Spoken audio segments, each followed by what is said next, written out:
Hello and good evening. I'm Melisa Idris. Welcome to Consider This. This is the show where we want you to consider and then reconsider what you know of the news of the day.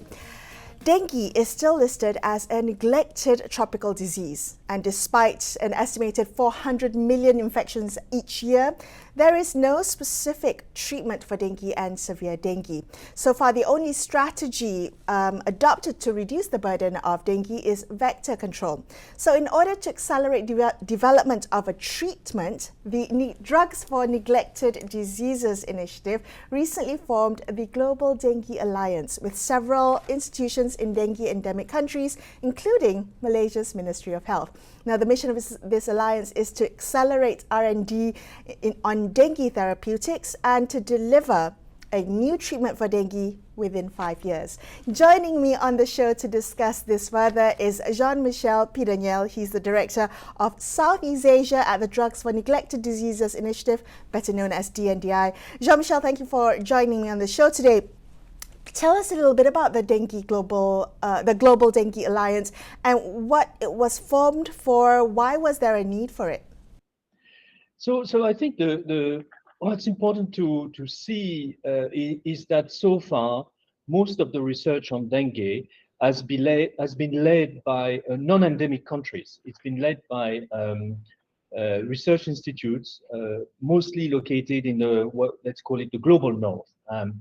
And we felt it was important to have, and it's the first such alliance, which is actually led by endemic countries. So we are talking here of Brazil, India, Thailand, and Malaysia, who are countries where we have very strong relationship with the R&D network. And we felt this researcher had an understanding of dengue as a disease that was underused, and we needed really ensure that they were driving the agenda for research on dengue.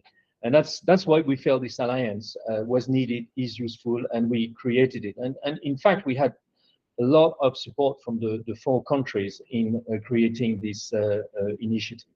Right. Well, it still boggles my mind that dengue is, still categorized as a neglected tropical disease. I'm wondering, Jean-Michel, if you could help us understand why the treatment of dengue development of dengue treatment has been relatively neglected, and what have been the consequences of that neglect?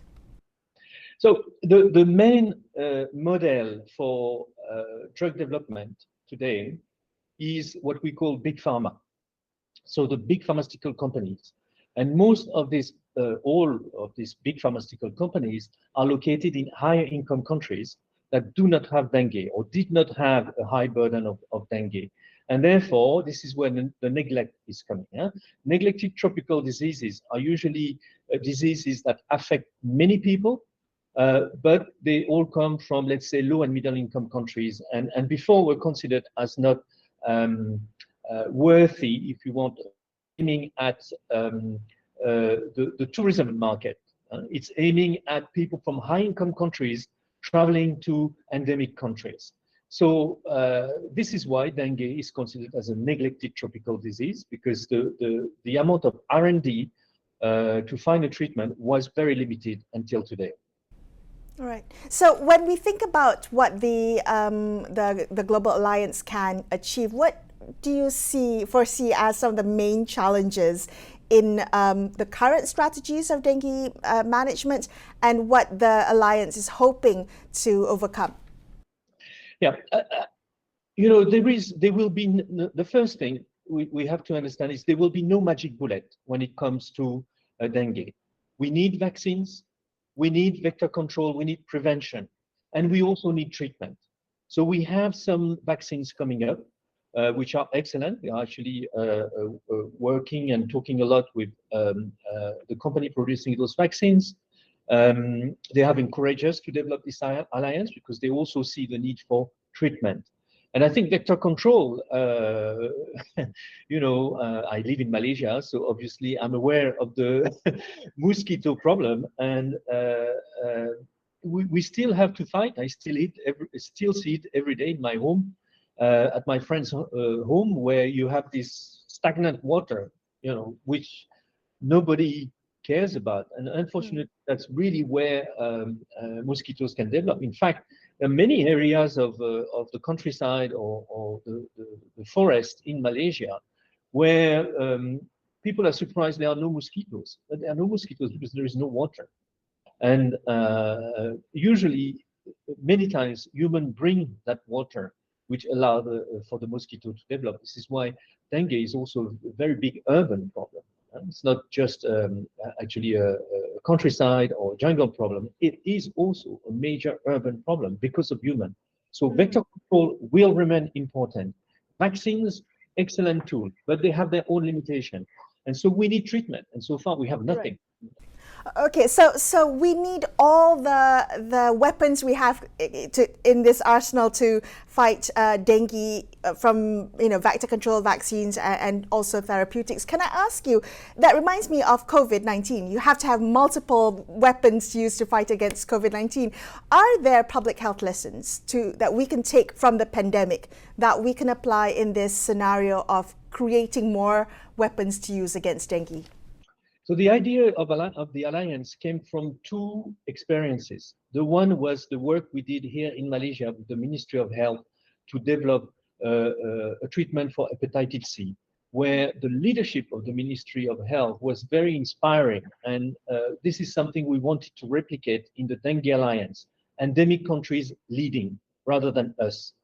The second thing is definitely COVID-19 response lesson learned. And there has been there's also been very little fun in terms of treatment for COVID-19. There's similar issues as with dengue. The window of opportunity to bring in an effective treatment is limited to the first few days when patients are infected. So what we saw as the NDI during the COVID-19 is that there was a lot of similar researches done in all countries in the world. Malaysia did it, Thailand did it, France did it, UK did it. We all did it. The US did it.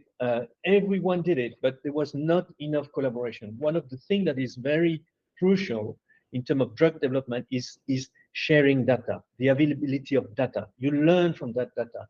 And that's what this alliance is doing. So it's definitely a lesson learned from COVID. Let's put the data together.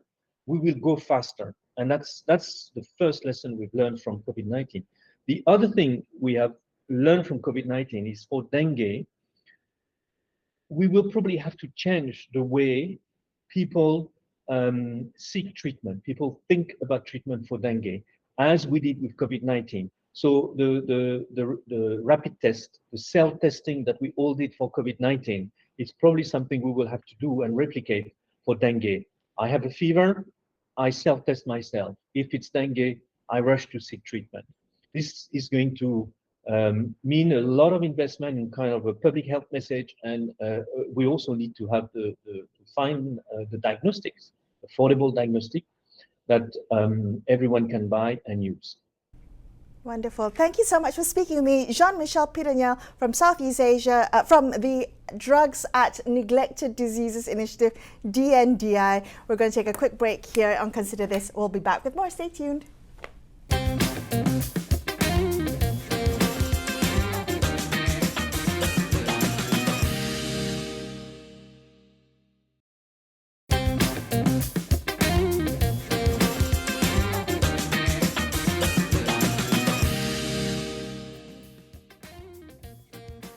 Hi, welcome back to Consider This. I'm Melisa Idris. The Ministry of Health has joined forces with the Drugs for Neglected Diseases Initiative, DNDI, and other dengue-endemic countries through a South-South collaboration that aims to develop safe, affordable and effective treatments for dengue fever within 5 years. Joining me now is Datuk Dr Zulkifli Ismail. He is the chairman of the Dengue Prevention Advocacy Malaysia, which is an independent group of non-governmental medical and community organizations. Dr. Zulkifli is also an executive committee member of the Malaysian Pediatric Association. Dr. Zulkifli, thank you so much for joining me on the show today. I wanted to focus on the aspects of prevention and control, because if I understand correctly, the only strategy currently adopted to reduce the burden of dengue is vector control, so fogging, fumigation, avoiding stagnant water and the like. How effective are those strategies? Are there limitations to the ways, to vector control measures as a way of reducing the burden of dengue? Yeah, thank you, Melisa. Thank you for again inviting me this time. Vector control, we've been doing vector control now for decades, and we haven't seen very much in terms of improvement. We've got the usual fumigation and all that, but there are new methods of vector control as well, which includes the Wolbachia infected mosquitoes, which actually will transmit, will actually have create mosquitoes that will not breed or will have problems transmitting the virus. And there are a lot of other areas of vector control, as well as environmental control with regard to engineering and architecture and all that, where you don't have collections of water for the breeding of mosquitoes. There's still a lot to go in terms of vector, in terms of control of vectors. There are also other methods of controlling the disease, because as you know, dengue is not a simple thing like in smallpox or chickenpox or even COVID.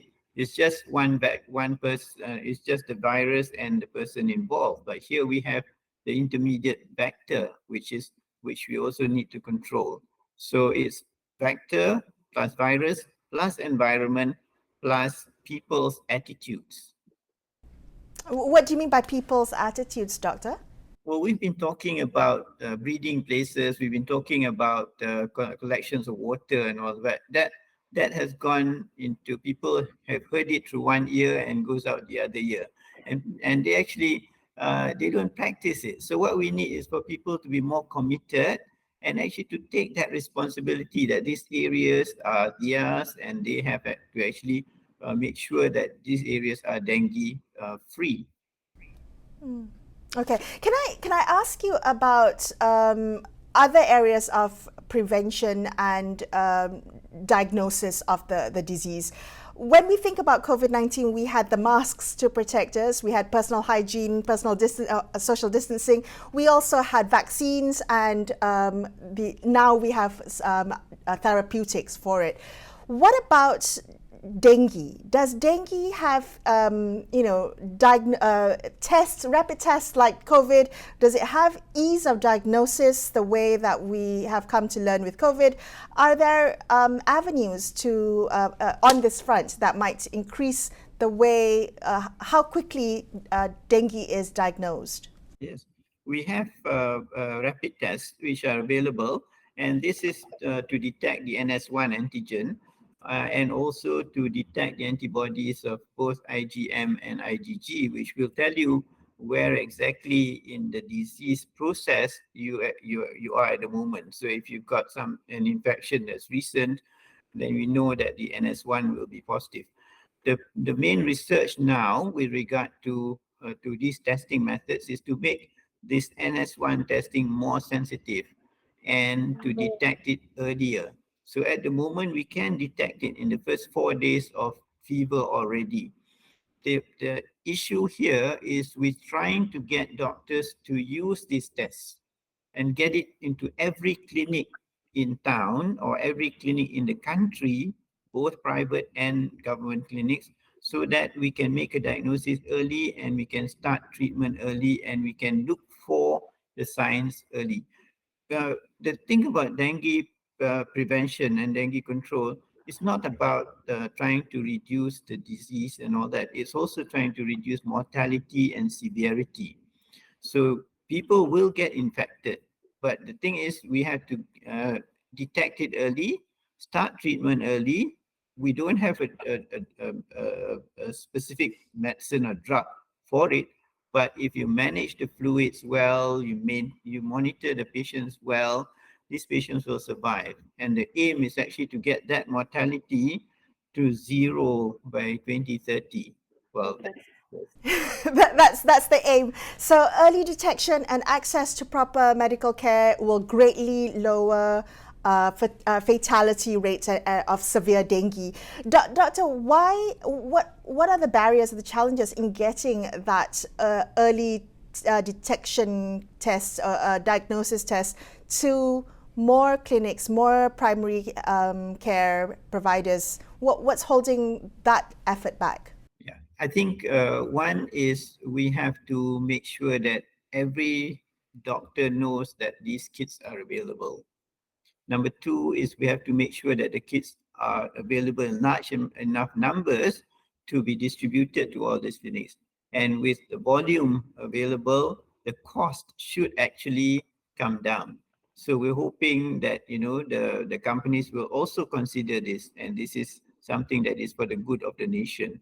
So if they can reduce the cost, and we let doctors know that these tests are available and everybody does it whenever they suspect that it's dengue, it will make a lot of difference to reducing deaths in dengue.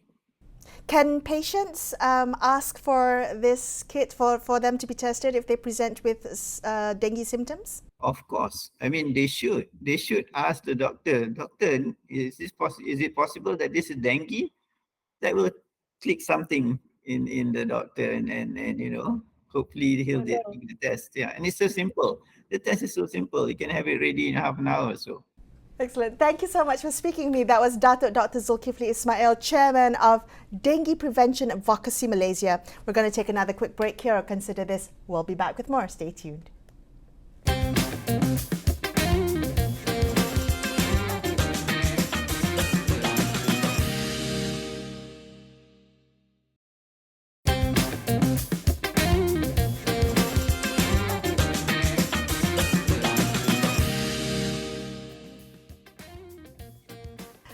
Hello, you're watching Consider This. I'm Melisa Idris. Now, towards Malaysia's goal of eradicating the dengue epidemic by 2030, the Ministry of Health is now part of the Global Dengue Alliance. This to develop a dengue therapeutics within 5 years. Now, joining me on the show is Dr. Amy Fazlin Syed Mohamed. She's the head of the Herbal Medicine Research Centre under the Institute for Medical Research. Dr. Amy, thank you for being on the show today. I understand that you're part of the team, the research team on the Global Dengue Alliance from Malaysia.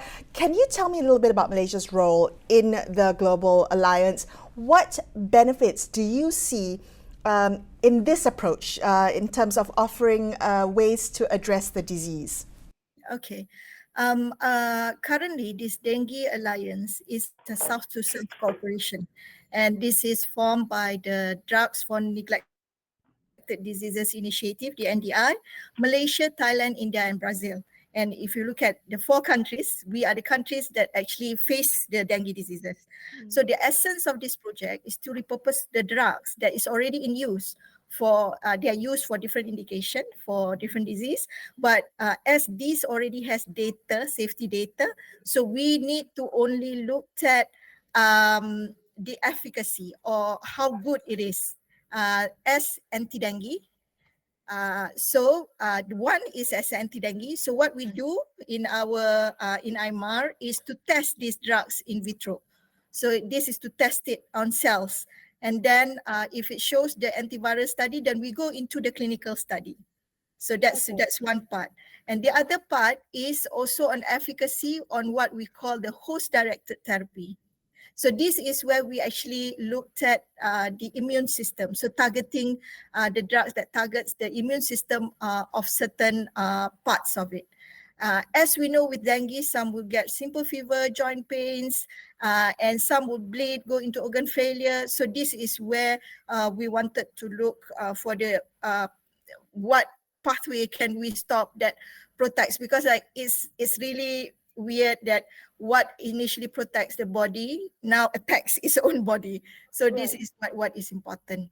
Okay, what benefit that we can see here is that the collaboration actually opens up capacity of sharing knowledge, skills, techniques, because like previously we worked in silos and now we actually pull together. And when we pull together and actually do our own, because like we test it on our own local dengue virus. So that means that in the end, the 4 countries are going to have, and also the NDI, because they do test on other places as well. We are going to have a large amount of data set. So if we test a certain drugs, then if it's concur in another country with that local strain, then it provides us with a unique perspective, because when compared, it is an overall insight regarding the drugs itself. Okay. Well, it's wonderful that there is this kind of sharing of data, of knowledge. Can I ask you, what are the existing knowledge gaps when it comes to treating dengue? I'm wondering, what is it that we know we don't know when it comes to dengue? What would you say are the most pressing areas of research for dengue? Okay, basically, like what we said, the knowledge gap is that we don't have any treatment. We don't have any treatment that kills the dengue virus. We don't. It's not like a lot of research is being done, but it's not out yet. And even vaccines, we see that there is a problem. This is because dengue is such a multifaceted disease that it's not that easy to pinpoint. Like if you have diabetes, you can just treat certain give insulin or just add on certain things. But with dengue, you've got to be sure that's the virus that you can kill, but that is at a very short period. So this gap, even we are not really sure, like, because like some people the virus will go very fast, some people it will grow in several days. So when do we treat? So this is a big gap that we have to cross before we can really treat properly. So Okay. that's one. I'm sure there are many others, but I'm also curious because you're the head of the Herbal Medicine Research Center, and I'm curious to know how herbal medicine research complements modern medicine in the fight against dengue. Okay. We have worked on carica papaya, and what we find is that it assists in reducing the symptoms. So like if you got aches and pain, and those who took carica papaya juice would say that, it goes away faster than usual.